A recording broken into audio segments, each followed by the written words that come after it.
Hi, ನಾನು Praveen from colour grading Kannada. ನಿಮ್ಮಲ್ಲಿ ತುಂಬ ಜನ ಕೇಳ್ತಾ ಇದ್ರು ಡಾವಿನ್ಸಿ ರಿಸಾಲ್ವ್ದು ಒಂದು ಫುಲ್ ವಿಡಿಯೋ ಎಡಿಟಿಂಗ್ ಕೋರ್ಸ್ ಮಾಡಿ ಅಂತ. ಹಾಗಾಗಿ ನಾನು ಇದೇ ಚಾನಲಲ್ಲಿ ಒಂದು ಸಪ್ರೇಟ್ ಪ್ಲೇಲಿಸ್ಟ್ ಮಾಡ್ತಾಯಿದ್ದೀನಿ. ಇದರಲ್ಲಿ ಸ್ಟಾರ್ಟಿಂಗಿಂದ ಅಂದರೆ ಬೇಸಿಕ್ ಲೆವೆಲಿಂದ ಫುಲ್ ವಿಡಿಯೋ ಎಡಿಟಿಂಗ್ ಕೋರ್ಸ್ ಇರುತ್ತೆ. ನಿಮ್ಮಲ್ಲಿ ಈಗಾಗಲೇ ರಿಸಾಲ್ವ್ನ ಯಾರ್ಯಾರು ಯೂಸ್ ಮಾಡ್ತಾ ಇದ್ದಾರಾ ಅವ್ರಿಗೂ ಯೂಸ್ ಆಗುತ್ತೆ. ಹಾಗಾಗಿ ಇವತ್ತವರೆಗೂ ಡಾವಿನ್ಸಿ ರಿಸಾಲ್ವ್ನ ಇವತ್ತವರೆಗೂ ಓಪನ್ನೇ ಮಾಡಿಲ್ಲ ಅನ್ನೋರ್ಗೂ ತುಂಬ ಯೂಸ್ಫುಲ್ ಆಗುತ್ತೆ. ಅಂದರೆ ಒಂದು ಬೇಸಿಕ್ ಲೆವೆಲಿಂದ ವಿಡಿಯೋ ಎಡಿಟಿಂಗ್ನ ಕಲಿಬೋದು. ಸೊ ಹಾಗಾಗಿ ದಯವಿಟ್ಟು ಫಾಲೋ ಮಾಡ್ತಾಯಿರಿ. ಸೊ ಇವಾಗ ಮೇಯ್ನಾಗಿ ನಾವು ಡಾವಿನ್ಸಿ ರಿಸಾಲ್ವ್ನ ರನ್ ಮಾಡೋಕ್ಕೆ ಯಾವ ಥರ ಪಿ ಸಿ ಬೇಕು ಅಂತ ನೋಡೋಣ. ಅಂದರೆ ಒಂದು ಮಿನಿಮಮ್ ಪಿ ಸಿ ರಿಕ್ವೈರ್ಮೆಂಟ್ಸ್ ಏನಿರಬೇಕು ಅಂತ ನೋಡೋಣ. ಡಾವಿನ್ಸಿ ರಿಸಾಲ್ವ್ ರನ್ ಮಾಡೋಕ್ಕೆ ಹೈಯರ್ ಎಂಡ್ ಪಿ ಸಿ ಆಗಬೇಕು ಅಂತಲೇ ಏನಿಲ್ಲ. ಒಂದು basic mid range gaming P C ಆದರೂ ಆಗುತ್ತೆ. ಸ್ಟಾರ್ಟಿಂಗಲ್ಲೇ ನಾವು ತುಂಬ ಇನ್ವೆಸ್ಟ್ಮೆಂಟ್ ಮಾಡಿ ಹೈಯರ್ ಎಂಡ್ ಪಿ ಸಿ ತೊಗೋಬೇಕು ಅಂತೇನಿಲ್ಲ. ನಾವು ಕಲಿಬೇಕಂದ್ರೆ ಒಂದು mid range gaming P C ತೊಗೊಂಡು ಕಲ್ತಾದ್ಮೇಲೆ ಬೇಕಿದ್ರೆ ಹೈಯರ್ ಎಂಡ್ ಪಿ ಸಿಗೆ ಜಾಸ್ತಿ ದುಡ್ಡು ಬೇಕಿದ್ರೆ ಇನ್ವೆಸ್ಟ್ಮೆಂಟ್ ಮಾಡ್ಕೋಬೋದು. ಸೊ ಇವಾಗ ಮಿಡ್ ರೇಂಜ್ ಮಿನಿಮಮ್ ಯಾವ ಥರ ಇರಬೇಕು ಅಂತ ನೋಡೋಣ. ಇಲ್ಲಿ ಮಿಡ್ ರೇಂಜ್ ಪಿ ಸಿ ಅಂತ ಬಂದರೆ ಮಿನಿಮಮ್ ಅಂದರೆ ಒಂದು i7 ಇಲ್ಲ AMD ಆಯಿತು ಅಂದರೆ Ryzen 7 ಯೂಸ್ ಮಾಡ್ಬೋದು. ಆಮೇಲೆ graphic card must and should ಇರಲೇಬೇಕು. 1 TB SSD ಆಮೇಲೆ 16 GB ರ್ಯಾಮು ಮಿನಿಮಮ್ ಇರಲೇಬೇಕು. ಇಷ್ಟು ಇನ್ವೆಸ್ಟ್ಮೆಂಟ್ ಮಾಡಿಕೊಂಡ್ರೆ ನಾವು ಕಲಿಯೋದಾದರೆ ಈ ಥರ mid range gaming P C use ಮಾಡ್ಬೋದು. ಇದಿಷ್ಟು ಡಾವಿನ್ಸಿ ರಿಸಾಲ್ವ್ಗೆ ಸಾಕಾಗುತ್ತೆ. ಸೊ ನಮಗೆ ಯಾವ ಥರ ಪಿ ಸಿ ಬೇಕು ಅಂತ ಆಯಿತು. ಇವಾಗ ಮೇಯ್ನ್ ಬೇಕಿರೋದು ನಮಗೆ ಈಗ ಡಾವಿನ್ಸಿ ರಿಸಾಲ್ವ್ ಸಾಫ್ಟ್ವೇರ್. ನಾವು ಈಗ ಸಾಫ್ಟ್ವೇರ್ನ ಎಲ್ಲಿ ಡೌನ್ಲೋಡ್ ಮಾಡೋದು, ಎಲ್ಲಿಂದ ತೊಗೋಬೋದು ಅನ್ನೋದಕ್ಕೆ ನೋಡೋಣ. ಫಸ್ಟು ಗೂಗಲಲ್ಲಿ ಬಂದು ಬ್ಲ್ಯಾಕ್ ಮ್ಯಾಜಿಕ್ ಅಂತ ಟೈಪ್ ಮಾಡಿದ್ರೆ, ಬ್ಲ್ಯಾಕ್ ಮ್ಯಾಜಿಕ್ ಡಿಸೈನ್ ಅಂತ ಟೈಪ್ ಮಾಡಿದ್ರೆ ಒಂದು ವೆಬ್ಸೈಟ್ ಓಪನ್ ಆಗುತ್ತೆ. ಇಲ್ಲಿ ಫಸ್ಟ್ ವೆಬ್ಸೈಟ್ ಇರುತ್ತಲ್ಲ ಅದನ್ನು ಕ್ಲಿಕ್ ಮಾಡಿ. ಕ್ಲಿಕ್ ಮಾಡಿದ್ರೆ ಬ್ಲ್ಯಾಕ್ ಮ್ಯಾಜಿಕ್ ವೆಬ್ಸೈಟು ಪೂರಾ ಓಪನ್ ಆಗುತ್ತೆ. ಇಲ್ಲಿ ಹೋಮಿಗೆ ಬಂದರೆ ನಮಗೆ ಬ್ಲ್ಯಾಕ್ ಮ್ಯಾಜಿಕ್ ಡಿಸೈನಲ್ಲಿ ಈ ವೆಬ್ಸೈಟಲ್ಲಿ ನಮಗೆ ಬ್ಲ್ಯಾಕ್ ಮ್ಯಾಜಿಕ್ ಅವ್ರದ್ದು ಎಲ್ಲ ಸಿನಿಮಾಟೋಗ್ರಫಿಗೆ ಮತ್ತು ಎಡಿಟಿಂಗಿಗೆ ಏನೇನು ಸಾಫ್ಟ್ವೇರ್ಸ್ ಇದೆ, ಏನೇನು ಎಕ್ವಿಪ್ಮೆಂಟ್ಸ್ ಇದೆ ಎಲ್ಲದ್ರ ಬಗ್ಗೆ ಇಲ್ಲಿ ಇನ್ಫಾರ್ಮೇಷನ್ ಸಿಗುತ್ತೆ. ಇಲ್ಲಿ ಡಾವಿನ್ಸಿ ರಿಸಾಲ್ವ್ನ ಬ್ಲ್ಯಾಕ್ ಮ್ಯಾಜಿಕ್ ಕಂಪ್ನಿ ಓನ್ ಮಾಡ್ತಾ ಇದೆ. ಅಂದರೆ ಅದು ಆ ಸಾಫ್ಟ್ವೇರು ಬ್ಲ್ಯಾಕ್ ಮ್ಯಾಜಿಕ್ ಕಂಪ್ನಿ ಅವ್ರದ್ದು. ನಮಗೀಗ ಮೇನ್ ಬೇಕಿರೋದು ಸಾಫ್ಟ್ವೇರಿಗೆ ಇಲ್ಲಿ ಹೋಮ್ ಪೇಜಿಗೆ ಬಂದು ಇಲ್ಲಿ ಬಂದರೆ ಡೌನ್ಲೋಡ್ ಫ್ರೀ ಅಂತ ಒಂದು ಆಪ್ಷನ್ ಸಿಗುತ್ತೆ. ಇಲ್ಲಿ ಕ್ಲಿಕ್ ಮಾಡ್ತು ಅಂದರೆ ನಮಗೆ ಡಾವಿನ್ಸಿ ರಿಸಾಲ್ವ್ದು ಸಾಫ್ಟ್ವೇರ್ದು ಪೂರಾ ಓಪನ್ ಆಗುತ್ತೆ. ಇಲ್ಲಿ ಆ ಸಾಫ್ಟ್ವೇರ್ ಬಗ್ಗೆ ಫುಲ್ ಇನ್ಫಾರ್ಮೇಷನ್ ಸಿಗುತ್ತೆ. ನೀವು ಇಲ್ಲಿ ನೋಡ್ತಾ ಇರ್ಬೋದು. Edit page, cut page, colour page ಏನೇನಿದೆ ಅದರದ್ದು ಫುಲ್ ಇನ್ಫಾರ್ಮೇಷನ್ ಸಿಗುತ್ತೆ. ಈಗ ನಾವು ಸಾಫ್ಟ್ವೇರ್ನ ಡೌನ್ಲೋಡ್ ಮಾಡೋಕ್ಕೆ ಇಲ್ಲಿ ಟಾಪಿಗೆ ಬಂದಾಗ ಇಲ್ಲಿ ಡಾವಿನ್ಸಿ ರಿಸಾಲ್ವ್ ಫ್ರೀ ಡೌನ್ಲೋಡ್ ಅಂತ ಒಂದು ಆಪ್ಷನ್ ಇದೆ. Da Vinci resolve by online now for 28,980 ಅಂತ ಇದೆ. ನಾವು ಇದನ್ನ ಬೈ ಮಾಡೋದಾದರೆ 28,980 ರೂಪಾಯಿ ಕೊಡಬೇಕಾಗತ್ತೆ. ಇಲ್ಲಾಂದರೆ ನಾವು ಬೈ ಮಾಡೋ ಅವಶ್ಯಕತೆ ಇರಲ್ಲ. ನಾವು ಕಲಿಬೇಕಂದ್ರೆ ಫ್ರೀಯಾಗಿ ಡೌನ್ಲೋಡ್ ಮಾಡಿಕೊಂಡ್ರು ಕಲಿಬೋದು. ಹಾಗಾಗಿ ಇಲ್ಲಿ ಫ್ರೀ ಡೌನ್ಲೋಡ್ ನಾವು ಅಂತಿದೆ. ಇದನ್ನು ಕ್ಲಿಕ್ ಮಾಡಿ. ಕ್ಲಿಕ್ ಮಾಡಿದ್ರೆ ನಿಮಗೆ ಈ ಥರ ಒಂದು ಟ್ಯಾಬ್ ಓಪನ್ ಆಗುತ್ತೆ. ಈ ಟ್ಯಾಬಲ್ಲಿ ಡಾವಿನ್ಸಿ ರಿಸಾಲ್ವ್ 19 ಪಬ್ಲಿಕ್ ಬೀಟಾ ಅಂತ ಒಂದು ವರ್ಷನ್, ಅಂದರೆ ರೀಸೆಂಟಾಗಿ ರಿಲೀಸ್ ಆಗಿರೋ ಬೀಟಾ ವರ್ಷನ್ ಒಂದು ಸಿಗುತ್ತೆ. ಆಮೇಲೆ ಫುಲ್ ವರ್ಷನ್ ಆಯಿತು ಡಾವಿನ್ಸಿ ರಿಸಾಲ್ವ್ 18.6 ಅಂತಿದೆ. ಈ ಸಾಫ್ಟ್ವೇರಲ್ಲಿ 2 ಥರ ವರ್ಷನ್ ಬರುತ್ತೆ. ಒಂದು ಫ್ರೀ ವರ್ಷನ್ನು, ಇನ್ನೊಂದು ಸ್ಟುಡಿಯೋ ವರ್ಷನ್ ಅಂತ. ಇಲ್ಲಿ ಫ್ರೀ ವರ್ಷನ್ಗೂ ಸ್ಟುಡಿಯೋ ವರ್ಷನ್ಗೂ ಏನೇನು ಡಿಫ್ರೆನ್ಸ್ ಇದೆ ಅಂತ ಇಲ್ಲೇ ಕೊಟ್ಟಿರ್ತಾರೆ. ಅಂದರೆ ಫ್ರೀ ವರ್ಷನಲ್ಲಿ ಕೆಲವೊಂದು ಲಿಮಿಟ್ಸ್ ಇರುತ್ತೆ. ಅಂದರೆ ಫುಲ್ ಆಪ್ಷನ್ಸು ಸಾಫ್ಟ್ವೇರ್ದು ಯೂಸ್ ಮಾಡೋಕ್ಕೆ ಬಿಡಲ್ಲ. ನಮಗೆ ಫುಲ್ಲು ಆಪ್ಷನ್ಸ್ ಎಲ್ಲದು ಸಾಫ್ಟ್ವೇರಲ್ಲಿ ಏನೇನಿದೆ, ಏನೇನು ಫುಲ್ ಆಪ್ಷನ್ಸ್ ಇದೆ ಅದೆಲ್ಲ ಯೂಸ್ ಮಾಡಬೇಕು ಅಂದರೆ ನಾವು ಸ್ಟುಡಿಯೋ ವರ್ಷನ್ ಅಂದರೆ ಪೇಯ್ಡ್ ವರ್ಷನ್ನ ತೊಗೊಳ್ಳಬೇಕಾಗತ್ತೆ.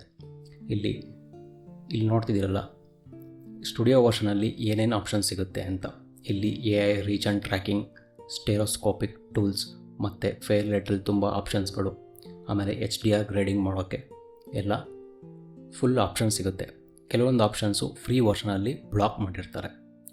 ಸೊ ಇಲ್ಲಿ ನಾವು ಈಗ ವಿಂಡೋಸ್ ಯೂಸರ್ ಆದರೆ ವಿಂಡೋಸ್ ಯೂಸರಿಗೆ ಕ್ಲಿಕ್ ಮಾಡಿ, ಮ್ಯಾಕ್ ಯೂಸರ್ ಆದರೆ ಮ್ಯಾಕ್ ಯೂಸರು, ಲೈನೆಕ್ಸ್ ಇವಾಗ ಯಾರೂ ಯೂಸ್ ಮಾಡಲ್ಲ, ಲೈನೆಕ್ಸ್ ಯೂಸರ್ ಆದರೆ ಲೈನೆಕ್ಸ್ ಯೂಸರ್ ಕ್ಲಿಕ್ ಮಾಡಿ. ನಮ್ಮದು ಈಗ ಸದ್ಯಕ್ಕೆ ವಿಂಡೋಸ್ ಯೂಸರ್ ಆಗಿರೋದ್ರಿಂದ ವಿಂಡೋಸ್ಗೆ ಕ್ಲಿಕ್ ಮಾಡ್ತಾಯಿದ್ದೀನಿ. ಕ್ಲಿಕ್ ಮಾಡಿದಾಗ ನಿಮಗೆ ಈ ಥರ ಒಂದು ಟ್ಯಾಬ್ ಓಪನ್ ಆಗುತ್ತೆ. ಇಲ್ಲಿ ನಿಮ್ಮ ಡೀಟೇಲ್ಸ್ ಕೇಳುತ್ತೆ. First name, last name, company, email address, phone number, ಯಾವ ಸ್ಟೇಟು, ಸಿಟಿ, ಈ ಥರ ಪಿನ್ ಕೋಡು ಈ ಥರ ಎಲ್ಲ ಇನ್ಫಾರ್ಮೇಷನ್ ಕೇಳುತ್ತೆ. ಕೇಳಿ ಇದನ್ನು ಎಲ್ಲ ಫಿಲಪ್ ಮಾಡಿ ರಿಜಿಸ್ಟರ್ ಮತ್ತು ಡೌನ್ಲೋಡ್ ಕೊಡಿ. ಡೌನ್ಲೋಡ್ ಕೊಟ್ಟಾದಮೇಲೆ ನಿಮಗೊಂದು ಸೆಟಪ್ ಫೈಲ್ ಡೌನ್ಲೋಡ್ ಆಗುತ್ತೆ. ಇನ್ಸ್ಟಾಲೇಷನ್ ಪ್ರೊಸೆಸ್ಸು ತುಂಬ ಈಸಿ ಇರುತ್ತೆ. ಅದನ್ನ ಕಂಪ್ಲೀಟ್ ಮಾಡಿ ಇನ್ಸ್ಟಾಲ್ ಮಾಡಿ.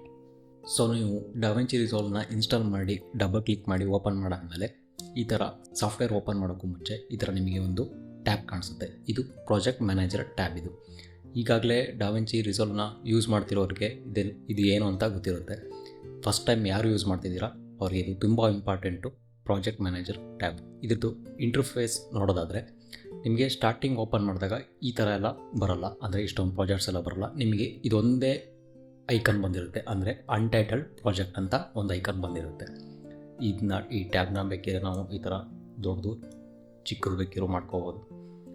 ನೆಕ್ಸ್ಟ್ ಈ ಪ್ರಾಜೆಕ್ಟ್ ಮ್ಯಾನೇಜರ್ ಇಂಟರ್ಫೇಸ್ ನೋಡೋದಾದರೆ ಇಲ್ಲಿ ನೀವು ವರ್ಕ್ ಮಾಡೋ ಪ್ರಾಜೆಕ್ಟ್ಸ್ ಎಲ್ಲ ಇಲ್ಲೇ ಸೇವ್ ಆಗ್ತಾ ಇರುತ್ತೆ. ಅಂದರೆ ಇದನ್ನು ನಾವು ಹೇಗೆ ಬೇಕಾಗೆ ಮ್ಯಾನೇಜ್ ಮಾಡ್ಕೋಬೋದು. ಇಲ್ಲಿ ಈ ಪ್ರಾಜೆಕ್ಟ್ನ ಇಲ್ಲಿ ರೈಟ್ ಸೈಡಿಗೆ ಬಂದರೆ, ಈ ಪ್ರಾಜೆಕ್ಟ್ ಮ್ಯಾನೇಜರ್ನ ರೈಟ್ ಸೈಡಿಗೆ ಬಂದರೆ ನಾವಿಲ್ಲಿ ಈ ಸ್ಲೈಡರ್ನ ಮೂವ್ ಮಾಡಿದ್ರೆ ಇದು ಥಂಬ್ನೇಲ್ ಸೈಜು ಚಿಕ್ಕದು ದೊಡ್ಡದು ಆಗ್ತಾ ಇರುತ್ತೆ. ಹಾಗೆ ಇಲ್ಲಿ ಬಂದರೆ ನೆಕ್ಸ್ಟು ಸಾರ್ಟ್ ಆರ್ಡರ್ ಅಂತಿರುತ್ತೆ. ಈ ಸಾರ್ಟ್ ಆರ್ಡರ್ನ ಕ್ಲಿಕ್ ಮಾಡಿದ್ರೆ ನಮಗೆ ನೇಮ್ ಲೆವೆಲಲ್ಲಿ ಪ್ರಾಜೆಕ್ಟ್ ತೋರಿಸ್ಬೇಕಾ, ಇಲ್ಲ ಡೇಟ್ ವೈಸಲ್ಲಿ ತೋರಿಸ್ಬೇಕಾ, ಟೈಮ್ ಲೈನ್ ವೈಸಲ್ಲಿ ತೋರಿಸ್ಬೇಕಾ, ಇಲ್ಲ ಫಾರ್ಮ್ಯಾಟ್ ವೈಸಲ್ಲಿ ತೋರಿಸ್ಬೇಕಾ, ಇಲ್ಲ ನಾವು ವರ್ಕ್ ಮಾಡೋ ಪ್ರಾಜೆಕ್ಟು ಫ್ರೇಮ್ ರೇಟ್ ಎಷ್ಟಿದೆ ಆ ಲೆವೆಲಲ್ಲಿ ತೋರಿಸ್ಬೇಕಾ, ಆ ನೇಮ್ ಇದರಲ್ಲಿ ತೋರಿಸ್ಬೇಕಾ ಅಂತ ಆಪ್ಷನ್ ತೋರಿಸುತ್ತೆ. ಇಲ್ಲಿ ನಾನು ಡೇಟ್ ಮಾಡಿಫೈಡ್ ಅಂದರೆ ನಾನು ರೀಸೆಂಟಾಗಿ ವರ್ಕ್ ಮಾಡಿರೋ ಪ್ರಾಜೆಕ್ಟ್ಸ್ ಲೆವೆಲಲ್ಲೇ ಇಟ್ಟಿದ್ದೀನಿ ನಾನು. ನೆಕ್ಸ್ಟು ಅದ್ರ ಪಕ್ಕ ಬಂದರೆ ಇಲ್ಲೊಂದು ಐ ಬಟನ್ ಇದೆ. ಇದನ್ನು ಕ್ಲಿಕ್ ಮಾಡಿದ್ರೆ ನಮ್ಮ ಪ್ರಾಜೆಕ್ಟ್ಸ್ದು ಇನ್ಫಾರ್ಮೇಷನ್ ಎಲ್ಲ ಇಲ್ಲಿ ತೋರಿಸುತ್ತೆ. ಅಂದರೆ ಯಾವತ್ತು ಮಾಡಿರೋದು, ಲಾಸ್ಟ್ ಮಾಡಿಫೈಡು, ಆಮೇಲೆ ಟೈಮ್ ಲೈನ್ ರೆಸೊಲ್ಯೂಷನ್ ಏನು ಆ ಥರ ತೋರಿಸುತ್ತೆ. ತಮ್ನೇಲ್ ವ್ಯೂವಲ್ಲಿ ತೋರಿಸ್ತಾ ಇದೆ. ಅದ್ರ ಪಕ್ಕ ಕ್ಲಿಕ್ ಮಾಡಿದ್ರೆ ಇದು ಲೀಸ್ಟ್ ವ್ಯೂವಲ್ಲಿ ತೋರಿಸುತ್ತೆ. ಇದನ್ನ ತಮ್ನೇಲ್ಗೆ ಇಡೋಣ. Next search button. ಈ ಸರ್ಚ್ ಬಟನ್ ಕ್ಲಿಕ್ ಮಾಡಿದ್ರೆ ನಾವು ಸರ್ಚ್ ಮಾಡಿದ್ರೆ ನಮ್ಮ ಪ್ರಾಜೆಕ್ಟ್ ನೇಮ್ ಸರ್ಚ್ ಮಾಡಿದ್ರೆ ಆ ಪ್ರಾಜೆಕ್ಟ್ನ ಇಲ್ಲಿ ಡಿಸ್ಪ್ಲೇ ಮಾಡ್ತಾ ಇರುತ್ತೆ. ನೆಕ್ಸ್ಟ್ ಇಲ್ಲಿ ಬಾಟಮಿಗೆ ಬಂದರೆ ನ್ಯೂ ಪ್ರಾಜೆಕ್ಟ್ ಅಂತ ಇರುತ್ತೆ. ಇದನ್ನು ಕ್ಲಿಕ್ ಮಾಡಿದ್ರೆ ನಾವು ಪ್ರಾಜೆಕ್ಟ್ ಕ್ರಿಯೇಟ್ ಮಾಡೋಕ್ಕೆ ನಮ್ಮ ಪ್ರಾಜೆಕ್ಟ್ ನೇಮ್ನ ಟೈಪ್ ಮಾಡಿ ಇಲ್ಲಿ ಕ್ರಿಯೇಟ್ ಕೊಡ್ಬೋದು. ನಾನು ಇವಾಗ ಕ್ರಿಯೇಟ್ ಕೊಡ್ತಾ ಇಲ್ಲ, ಹಾಗೆ ಬಿಡ್ತಾ ಇದ್ದೀನಿ. Next open. ಇಲ್ಲಿ ಕ್ಲಿಕ್ ಮಾಡಿ ನಾವು ಓಪನ್ ಕೊಟ್ಟರೆ ಆ ಪ್ರಾಜೆಕ್ಟು ಓಪನ್ ಆಗುತ್ತೆ. ನಾವು ಮಾಡಿರೋ ಪ್ರಾಜೆಕ್ಟ್ಸ್ನ ಎಲ್ಲಿ ಸೇವ್ ಆಗಿದೆ, ನಾವು ಈ ಪ್ರಾಜೆಕ್ಟ್ನ ವರ್ಕ್ ಮಾಡ್ತಿರೋದು ಎಲ್ಲಿ ಸೇವ್ ಆಗ್ತಿರುತ್ತೆ ಅದನ್ನ ಹೇಗೆ ನೋಡೋದು ಅಂತ ನೋಡೋದಾದರೆ ಇಲ್ಲಿ ನಾವು ಲೆಫ್ಟ್ ಸೈಡಿಗೆ ಬಂದರೆ ಇಲ್ಲಿ ಒಂದು ಪ್ರಾಜೆಕ್ಟ್ಸ್ ಅಂತ ಒಂದು ಆಪ್ಷನ್ ಇರುತ್ತೆ. ಇಲ್ಲಿ ಒಂದು ಬಟನ್ ಇರುತ್ತೆ. ಇದನ್ನ ಕ್ಲಿಕ್ ಮಾಡ್ತು ಅಂದರೆ ಇಲ್ಲಿ ಲೋಕಲ್ ಡೇಟಾಬೇಸ್ ಅಂತ ಒಂದು ಆಪ್ಷನ್ ಸಿಗುತ್ತೆ. ಇಲ್ಲಿ ಕ್ಲಿಕ್ ಮಾಡಿ ಇದನ್ನ ಡೀಟೇಲ್ಸ್ ಕ್ಲಿಕ್ ಮಾಡ್ತು ಅಂದರೆ ಇಲ್ಲಿ ಬ್ಯಾಕಪ್ ಮತ್ತು ಓಪನ್ ಫೈಲ್ ಲೊಕೇಶನ್ ಅಂತ ಎರಡು ಆಪ್ಷನ್ ಸಿಗುತ್ತೆ. ಇದನ್ನ ಓಪನ್ ಫೈಲ್ ಲೊಕೇಶನ್ನ ಕ್ಲಿಕ್ ಮಾಡ್ತು ಅಂದರೆ ನಮಗಿಲ್ಲಿ ಒಂದು ಟ್ಯಾಬ್ ಓಪನ್ ಆಗುತ್ತೆ. ಇಲ್ಲಿ ತೋರಿಸುತ್ತೆ ಡಾವಿಂಚಿ resolve support resolve project library. ಅಂದರೆ ಇದು ಬೇಸಿಕಲಿ ನಾನು ಸಿ ಡ್ರೈವಿಗೆ ಕೊಟ್ಟಿದ್ದೀನಿ, ಸಿ ಡ್ರೈವಲ್ಲಿ ಸೇವ್ ಆಗ್ತಾಯಿದೆ. ಇಲ್ಲಿ ರಿಸಾಲ್ವ್ ಪ್ರಾಜೆಕ್ಟ್ಸ್ನ ಕ್ಲಿಕ್ ಮಾಡಿ ನೆಕ್ಸ್ಟ್ ಯೂಸರ್ ಕ್ಲಿಕ್ ಮಾಡಿ ನೆಕ್ಸ್ಟ್ ಗೆಸ್ಟ್ ಕ್ಲಿಕ್ ಮಾಡಿದ್ರೆ ಇಲ್ಲಿ ಒಂದು ಪ್ರಾಜೆಕ್ಟ್ಸ್ ಅಂತ ಒಂದು ಫೋಲ್ಡರ್ ಬರುತ್ತೆ. ಅದನ್ನ ಕ್ಲಿಕ್ ಮಾಡಿದ್ರೆ ನಾವು ವರ್ಕ್ ಮಾಡ್ತಿರೋ ಪ್ರಾಜೆಕ್ಟ್ಸ್ ಎಲ್ಲ ಇಲ್ಲಿ ತೋರಿಸುತ್ತೆ. ಇಲ್ಲಿ ಯಾವುದಾದ್ರೂ ಒಂದು ಪ್ರಾಜೆಕ್ಟ್ನ ಓಪನ್ ಮಾಡಿದ್ರೆ ಇಲ್ಲಿ project.db ಅಂತ ಒಂದು ಫೈಲ್ ಇದೆ. ಇದು ಪ್ರಾಜೆಕ್ಟ್ದು ಮೇಯ್ನ್ ಫೈಲ್ ಇದು. ಸೊ ಈ ಥರ ನಮ್ಮದು ಎಲ್ಲ ಹೋಗಿ ಇಲ್ಲಿ ಸಿ ಡ್ರೈವಿಗೆ ಸೇವ್ ಆಗ್ತಾ ಇರುತ್ತೆ. ಈಗ ನಮಗೆ ಸಿ ಡ್ರೈವಲ್ಲಿ ಬೇಡ, ಬೇರೆ ಕಡೆ ಬೇಕು ಅಂತ ಅಂದರೆ ನಾವಿಲ್ಲಿ ಬ್ಯಾಕ್ ಬಂದು ಆ್ಯಡ್ ಪ್ರಾಜೆಕ್ಟ್ ಲೈಬ್ರರಿ ಅಂತ ಒಂದು ಆಪ್ಷನ್ ಇರುತ್ತೆ. ಇದನ್ನ ಕ್ಲಿಕ್ ಮಾಡ್ತು ಅಂದರೆ ನಾವಿಲ್ಲಿ ಪ್ರಾಜೆಕ್ಟು ನೇಮು ಎಲ್ಲಿ ಸೇವ್ ಆಗಬೇಕು ಅಂದರೆ ಇವಾಗ ನಮ್ಮದು ಲಾಸ್ಟು ಎಲ್ಲ ಸಿ ಡ್ರೈವಿಗೆ ಸೇವ್ ಆಗ್ತಿತ್ತು. ಈಗ ನಾನು ಒಂದು ಎಕ್ಸ್ಟರ್ನಲ್ ಹಾರ್ಡ್ ಡಿಸ್ಕ್ ಹಾಕ್ಕೊಂಡೆ, ನಮ್ಮ ಪ್ರಾಜೆಕ್ಟ್ಸ್ ಎಲ್ಲ ಅಲ್ಲಿ ಸೇವ್ ಆಗಬೇಕು ಅಂದರೆ ಈ ಲೈಬ್ರರಿದು ಏನು ನೇಮ್ ಕೊಡ್ತೀರಾ ನೇಮ್ ಟೈಪ್ ಮಾಡಿ ಇಲ್ಲಿ ಲೊಕೇಶನ್ ಕೇಳುತ್ತೆ. ಇದನ್ನ ಬ್ರೌಸ್ ಮಾಡಿ ನೀವು ಎಲ್ಲಿ ಲೊಕೇಶನ್ ಯಾವುದು ಡ್ರೈವ್ ಲೊಕೇಶನ್ ಬೇಕು ಅಂತ ಚೂಸ್ ಮಾಡಿ ಸೆಲೆಕ್ಟ್ ಕೊಟ್ಟರೆ ಅಲ್ಲೊಂದು ಕ್ರಿಯೇಟ್ ಆಗುತ್ತೆ, ಅಲ್ಲೊಂದು ಲೈಬ್ರರಿ ಕ್ರಿಯೇಟ್ ಆಗುತ್ತೆ. ಅದು ಇಲ್ಲಿ ತೋರಿಸುತ್ತದು ಲೋಕಲ್. ಈಗ ಒಂದು ಎಕ್ಸಾಂಪಲ್ ಮಾಡೋದಾದರೆ ನಾನಿಲ್ಲಿ CIK ಅಂತ ಒಂದು ನೇಮ್ ಕೊಟ್ಟಿದ್ದೀನಿ. ಬ್ರೌಸ್ ಅಂತ ಒಂದು ಕ್ಲಿಕ್ ಮಾಡಿ ದಿಸ್ PCಗೆ ಹೋಗೊಂದು ನಾನಿಲ್ಲಿ ಇದೊಂದು ಡ್ರೈವ್ ಸೆಲೆಕ್ಟ್ ಮಾಡ್ಕೋತೀನಿ. ಇಲ್ಲಿ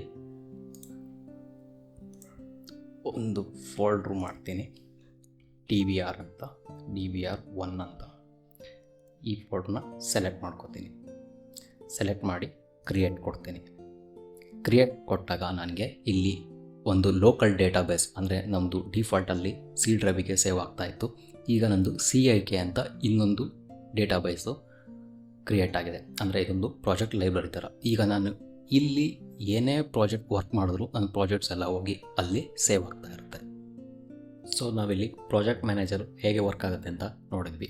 ಈಗ ನಾನು ಒಂದು ನ್ಯೂ ಪ್ರಾಜೆಕ್ಟ್ನ ಕ್ರಿಯೇಟ್ ಮಾಡ್ತಾಯಿದ್ದೀನಿ. ಇಲ್ಲಿ ನ್ಯೂ ಪ್ರಾಜೆಕ್ಟ್ ಅಂತ ಬಂದು ಕ್ಲಿಕ್ ಮಾಡಿ ಒಂದು ನೇಮ್ ಕೊಡ್ತಾಯಿದ್ದೀನಿ, AAA ಅಂತ ಕೊಟ್ಟು ಇಲ್ಲಿ ಕ್ರಿಯೇಟ್ ಮಾಡ್ತಾಯಿದ್ದೀನಿ. ಕ್ರಿಯೇಟ್ ಮಾಡಿದ ತಕ್ಷಣ ನಮಗೆ ಇಲ್ಲಿ ಪೂರಾ ಡಾವಿಂಚಿ ರಿಸಾಲ್ವ್ ಫುಲ್ ಸಾಫ್ಟ್ವೇರು ಓಪನ್ ಆಗುತ್ತೆ. ಇಲ್ಲಿ ಓಪನ್ ಆದಾಗ ಇದು ತುಂಬ ಫಸ್ಟ್ ಟೈಮು ಓಪನ್ ಮಾಡಿದವ್ರಿಗೆ ಇದು ತುಂಬ ದೊಡ್ಡ ಸಾಫ್ಟ್ವೇರ್ ಅನಿಸುತ್ತೆ. ಹೌದು, ಇದು ತುಂಬ ದೊಡ್ಡ ಸಾಫ್ಟ್ವೇರು. ಇದು ಯಾವ ಥರ ವರ್ಕ್ ಆಗುತ್ತೆ ಅಂದರೆ ಇಲ್ಲಿ ನಾವು ಓಪನ್ ಮಾಡಿದ ತಕ್ಷಣ ನಿಮಗೆ ಯಾವಾಗಲೂ ಇದು ಕಟ್ ಪೇಜಲ್ಲಿ ಓಪನ್ ಆಗುತ್ತೆ. ಕಟ್ ಪೇಜಲ್ಲಿ ಕೆಲವರಿಗೆ ಎಡಿಟ್ ಪೇಜಲ್ಲಾದರೂ ಓಪನ್ ಆಗ್ಬೋದು, ಕೆಲವರಿಗೆ ಕಟ್ ಪೇಜಲ್ಲಾದರೂ ಓಪನ್ ಆಗ್ಬೋದು. ಇಲ್ಲಿ ಈ ಸಾಫ್ಟ್ವೇರು ಹೇಗೆ ವರ್ಕ್ ಆಗುತ್ತೆ ಅಂದರೆ ಒಂದು ಪೋಸ್ಟ್ ಪ್ರೊಡಕ್ಷನ್ ಅಂದರೆ ಒಂದು ವಿಡಿಯೋ ಎಡಿಟಿಂಗು ಕಂಪ್ಲೀಟ್ ಪೈಪ್ಲೈನ್ ಯಾವ ಥರ ವರ್ಕ್ ಆಗುತ್ತೆ ಆ ಥರ ಸಾಫ್ಟ್ವೇರ್ನ ಬಿಲ್ಡ್ ಮಾಡಿದ್ದಾರೆ. ಎಕ್ಸಾಂಪಲ್ಗೆ ನಾನು ಇಲ್ಲಿ ನೋಡೋದಾದರೆ ಇಲ್ಲಿ ಫಸ್ಟು ಮೀಡಿಯಾ ಪೇಜ್ ಬರುತ್ತೆ, ನೆಕ್ಸ್ಟು ಕಟ್ ಪೇಜ್ ಬರುತ್ತೆ, next edit page, next fusion page, ಆಮೇಲೆ colour tab, next Fairlight ಮತ್ತು ಡೆಲಿವರ್. ಅಂದರೆ ಹೇಗೆ ಅಂದರೆ ಫಸ್ಟು ನಾವು ಮೀಡಿಯಾ ಪೇಜಲ್ಲಿ ವೀಡಿಯೋಸ್ನ ಇಂಪೋರ್ಟ್ ಮಾಡ್ಕೊಳ್ಳೋಕ್ಕೆ ಯೂಸ್ ಮಾಡ್ತೀವಿ. ನೆಕ್ಸ್ಟ್ ಕಟ್ ಪೇಜಲ್ಲಿ ನಾವು ಇಲ್ಲಿ ನಮ್ಮ ವೀಡಿಯೋಸ್ನ ಕಟ್ಟಿಂಗು ಮತ್ತು ಟ್ರಿಮ್ ಮಾಡೋದು, ಕಟ್ ಮಾಡೋದು ಅದಕ್ಕೆ ಯೂಸ್ ಮಾಡ್ತೀವಿ. ನೆಕ್ಸ್ಟು ಎಡಿಟಿಂಗ್ ಟ್ಯಾಬಲ್ಲೂ ಸಹ ಕಟ್ಟಿಂಗು ಮತ್ತು ಟ್ರಿಮ್ಮಿಂಗು, ಆಡಿಯೋ ಎಡಿಟ್ ಮಾಡೋದು ಅಂದರೆ ಆಡಿಯೋನ ಅಲೈನ್ ಮಾಡೋದು, ಕೂರಿಸೋದು ಆ ಥರ ಯೂಸ್ ಮಾಡ್ತೀವಿ. ನೆಕ್ಸ್ಟು ಫ್ಯೂಷನ್ನು ಇದು VFXಗೆ ಯೂಸ್ ಮಾಡೋದು, ಅಂದರೆ ಒಂದು ಗ್ರಾಫಿಕ್ ಕಂಪೋಸಿಟಿಂಗ್ ಏನಾದ್ರು ಮಾಡಬೇಕು ಅಂದರೆ ಫ್ಯೂಷನ್ ಪೇಜ್ನ ಯೂಸ್ ಮಾಡ್ತೀವಿ. ನೆಕ್ಸ್ಟು ಕಲರ್ ಪೇಜು ಆಲ್ಮೋಸ್ಟ್ ಗೊತ್ತೇ ಇರುತ್ತೆ ನಿಮಗೆ, ಕಲರ್ ಗ್ರೇಡಿಂಗಿಗೆ ಯೂಸ್ ಮಾಡ್ತೀವಿ. ನೆಕ್ಸ್ಟು ಫೇರ್ ಲೈಟ್ ಅಂದರೆ ಆಡಿಯೋಗೋಸ್ಕರ ಯೂಸ್ ಮಾಡೋದು. ನೆಕ್ಸ್ಟು ಡೆಲಿವರ್ ಅಂದರೆ ಇದು ವಿಡಿಯೋ ಎಕ್ಸ್ಪೋರ್ಟಿಗೋಸ್ಕರ ನಾವು ಇಲ್ಲಿ ಯೂಸ್ ಮಾಡ್ತಾ ಇದ್ದೀವಿ. ಸೊ ಈಗ ನಾವು ಈ ಸಾಫ್ಟ್ವೇರ್ದು ಒಂದು ಇಂಟರ್ಫೇಸ್ ನೋಡೋಕ್ಕೋಸ್ಕರ ನಾನೊಂದು ಸಿಂಪಲಾಗಿ ಕಟ್ ಪೇಜಿಗೆ ಬಂದು ಒಂದು ಕ್ಲಿಪ್ನ ಇಂಪೋರ್ಟ್ ಮಾಡ್ಕೋತೀನಿ. ಇಲ್ಲಾದರೂ ಇಂಪೋರ್ಟ್ ಮಾಡ್ಕೋಬೋದು ಮೀಡಿಯಾ ಪೇಜಲ್ಲಾದರೂ, ಇಲ್ಲಾಂದರೆ ನಾನು ಒಂದು ಸಿಂಪಲ್ಲಾಗಿ ಒಂದು ಡ್ರ್ಯಾಗ್ ಆ್ಯಂಡ್ ಡ್ರಾಪ್ ಮಾಡ್ತಾಯಿದ್ದೀನಿ. ಒಂದು ವೀಡಿಯೋನ ಡ್ರ್ಯಾಗ್ ಮಾಡಿ ಇಲ್ಲಿ ಮೀಡಿಯಾ ಪೋಲ್ಗೆ ಇಂಪೋರ್ಟ್ ಮಾಡ್ಕೋತಾ ಇದ್ದೀನಿ. ಡ್ರ್ಯಾಗ್ ಮಾಡಿದ ತಕ್ಷಣ ನನಗೆ ಇಲ್ಲಿ change the project frame rate ಅಂತ ಕೇಳ್ತಾ ಇದೆ. ಅಂದರೆ ಆ ಪ್ರಾಜೆಕ್ಟು ಫ್ರೇಮ್ ರೇಟ್ ಏನಾದರೂ ಚೇಂಜ್ ಮಾಡಬೇಕಾ ಬೇಡವಾ ಅಂತ ಕೇಳ್ತಾ ಇದೆ. ನಾನಿಲ್ಲಿ ಡೋಂಟ್ ಚೇಂಜ್ ಅಂತ ಕೊಡ್ತಾಯಿದ್ದೀನಿ. ಇಲ್ಲಿ ಡೋಂಟ್ ಚೇಂಜ್ ಅಂತ ಕೊಟ್ಟಿದ ತಕ್ಷಣ ನನಗೆ ಇಲ್ಲೊಂದು ಕ್ಲಿಪ್ಪು ಬಂದಿದೆ. ಈ ಕ್ಲಿಪ್ನ ನಾನು ಇಲ್ಲಿ ಡ್ರ್ಯಾಗ್ ಮಾಡಿ ಇಲ್ಲಿ ಕಟ್ ಪೇಜಿಗೆ ಕ್ಲಿಕ್ ಮಾಡ್ತು ಅಂದರೆ ಇಲ್ಲೊಂದು ಟೈಮ್ ಲೈನ್ ಕ್ರಿಯೇಟ್ ಆಗ್ತಾಯಿದೆ. ನಾವು ಏನೇ ವಿಡಿಯೋ ಎಡಿಟಿಂಗ್ ಮಾಡಬೇಕು ಅಂದರೆ ಟೈಮ್ ಲೈನ್ ಕ್ರಿಯೇಟ್ ಮಾಡಲೇಬೇಕಾಗತ್ತೆ. ಅದು ಮೀಡಿಯಾ ಪುಲ್ಲಿಂದ ಈ ಟೈಮ್ ಲೈನಿಗೆ ಬರಬೇಕು ಅಂದರೆ ಒಂದು ಸಪ್ರೇಟ್ ಟೈಮ್ ಲೈನ್ ಕ್ರಿಯೇಟ್ ಆಗಿ ಬಂದು ಆಮೇಲೆ ನಾವು ಆ ಪ್ರಾಜೆಕ್ಟ್ನ ವರ್ಕ್ ಮಾಡ್ಬೋದು. ಈ ಥರ ಡ್ರ್ಯಾಗ್ ಆ್ಯಂಡ್ ಡ್ರಾಪ್ ಮಾಡ್ಕೊಂಡಾದರೂ ಒಂದು ಟೈಮ್ ಲೈನ್ನ ಕ್ರಿಯೇಟ್ ಮಾಡ್ಬೋದು. ಇಲ್ಲ ಅಂದರೆ Ctrl+Z ಹೊಡೆದ್ರೆ ವಾಪಸ್ ಅದು ಅಂಡು ಆಗುತ್ತೆ. ಇಲ್ಲಾಂದರೆ ಇದ್ರ ಮೇಲೆ ರೈಟ್ ಕ್ಲಿಕ್ ಮಾಡಿ create new time line using selected clips ಅಂತ ಒಂದು ಆಪ್ಷನ್ ಇರುತ್ತೆ. ರೈಟ್ ಕ್ಲಿಕ್ ಮಾಡಿದ ತಕ್ಷಣ ಫಸ್ಟ್ ಆಪ್ಷನ್ನೇ ಬರುತ್ತೆ. ಅದನ್ನು ಕ್ಲಿಕ್ ಮಾಡ್ತು ಅಂದರೆ ಇಲ್ಲಿ ನಿಮಗೆ ಕ್ರಿಯೇಟ್ ನ್ಯೂ ಟೈಮ್ ಲೈನ್ ಅಂತ ಒಂದು ಆಪ್ಷನ್ ತೋರಿಸುತ್ತೆ. ಟೈಮ್ ಲೈನ್ ನೇಮ್ ಬೇಕಿದ್ರು ಏನಾದರೂ ಕೊಡ್ಬೋದು. ಕೊಟ್ಟು ಕ್ರಿಯೇಟ್ ಕೊಟ್ಟ ತಕ್ಷಣ ಇಲ್ಲೊಂದು ಟೈಮ್ ಲೈನ್ ಕ್ರಿಯೇಟ್ ಆಗುತ್ತೆ ಕಟ್ ಪೇಜಲ್ಲಿ. ನೆಕ್ಸ್ಟು ಈಗ ನಾನು ಟೈಮ್ ಲೈನ್ ಕ್ರಿಯೇಟ್ ಮಾಡಿದ್ದೀನಿ, ನನಗಿದು ಬೇಡ, ನನಗೆ ಮತ್ತೆ ವಾಪಸ್ಸು ಪ್ರಾಜೆಕ್ಟ್ ಮ್ಯಾನೇಜರಿಗೆ ಹೋಗಬೇಕು. ಆ ಥರ ಪ್ರಾಜೆಕ್ಟ್ ಮ್ಯಾನೇಜರಿಗೆ ಹೋಗಬೇಕು ಅಂದರೆ ತುಂಬ ಜನ ನಾನು ನೋಡಿದ್ದೀನಿ ಇಡೀ ಸಾಫ್ಟ್ವೇರ್ನೇ ಕ್ಲೋಸ್ ಮಾಡ್ತಾರೆ. ಕ್ಲೋಸ್ ಮಾಡಿ ಆಮೇಲೆ ನೆಕ್ಸ್ಟು ಮತ್ತೆ ಪ್ರಾಜೆಕ್ಟ್ ಮ್ಯಾನೇಜರಿಗೆ ಬರ್ತಾರೆ. ಅದರ ಅವಶ್ಯಕತೆ ಇಲ್ಲ. ನೆಕ್ಸ್ಟು ನಾವೇನಾದರೂ ಪ್ರಾಜೆಕ್ಟ್ ಮ್ಯಾನೇಜರಿಗೆ ಹೋಗಬೇಕು ಅಂದರೆ ಇಲ್ಲಿ ಫೈಲಿಗೆ ಬಂದು ಪ್ರಾಜೆಕ್ಟ್ ಮ್ಯಾನೇಜರ್ ಅಂತ ಆಪ್ಷನ್ ಇರುತ್ತೆ. ಅದಕ್ಕೆ ಶಾರ್ಟ್ಕಟ್ ಕೀ Shift+1 ಅಂತಿದೆ. ಇದನ್ನು ಕ್ಲಿಕ್ ಮಾಡಿದ ತಕ್ಷಣ ನಮಗೆ ಪ್ರಾಜೆಕ್ಟ್ ಮ್ಯಾನೇಜರ್ ಓಪನ್ ಆಗುತ್ತೆ. ಈ ಥರನಾದ್ರು ಓಪನ್ ಮಾಡ್ಬೋದು.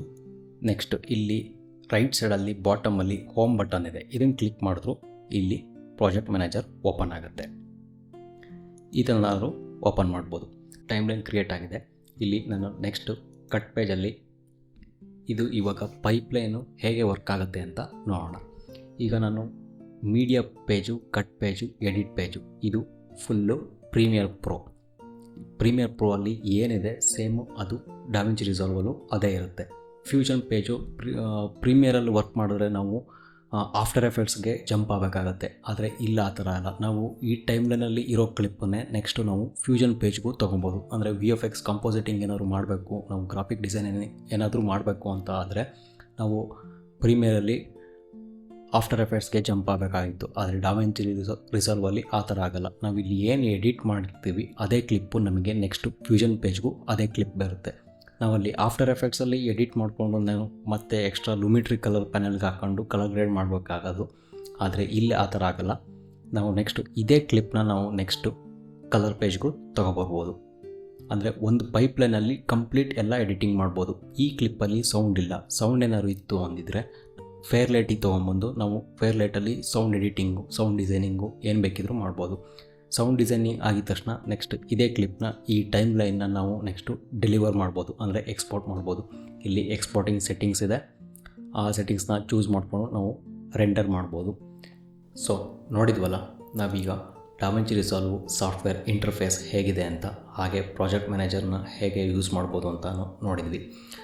ಸ್ಟಾರ್ಟಿಂಗಲ್ಲಿ ತುಂಬ ದೊಡ್ಡ ಸಾಫ್ಟ್ವೇರ್ ಅನಿಸುತ್ತೆ, ಪರವಾಗಿಲ್ಲ, ಹೋಗ್ತಾ ಹೋಗ್ತಾ ಅಡ್ಜಸ್ಟ್ ಆಗುತ್ತೆ. ನಾನು ನೆಕ್ಸ್ಟ್ ವೀಡಿಯೋದಲ್ಲಿ, ಅಂದರೆ ಇದೇ ವಿಡಿಯೋದ ಪಾರ್ಟ್ 2 ವಿಡಿಯೋದಲ್ಲಿ ಮೀಡಿಯಾ ಪೇಜ್ ಅಂದರೆ ಮೀಡಿಯಾ ಪೂಲ್ ಅದನ್ನ ಹೇಗೆ ಯೂಸ್ ಮಾಡೋದು, ಅದರಿಂದ ಏನೇನು ಅಡ್ವಾಂಟೇಜಸ್ ಇದೆ, ಮೀಡಿಯಾ ಪೂಲಲ್ಲಿ ಹೇಗೆ ಕ್ಲಿಪ್ಸ್ನ ಇಂಪೋರ್ಟ್ ಮಾಡ್ಕೊಳ್ಳೋದು ಅನ್ನೋದನ್ನ ನೆಕ್ಸ್ಟ್ ವೀಡಿಯೋದಲ್ಲಿ, ಅಂದರೆ ಪಾರ್ಟ್ 2 ವಿಡಿಯೋದಲ್ಲಿ ಅದ್ರ ಬಗ್ಗೆ ಡಿಸ್ಕಸ್ ಮಾಡೋಣ.